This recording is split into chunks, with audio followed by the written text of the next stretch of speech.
The bluebird is one of the most welcome residents among Missouri's birds.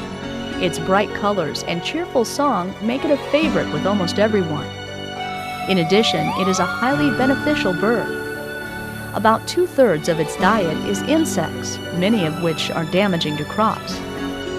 Bluebirds are a rural bird, seen in open grasslands with scattered trees or fences. Urban residents seldom see bluebirds and sometimes become concerned that they are rare.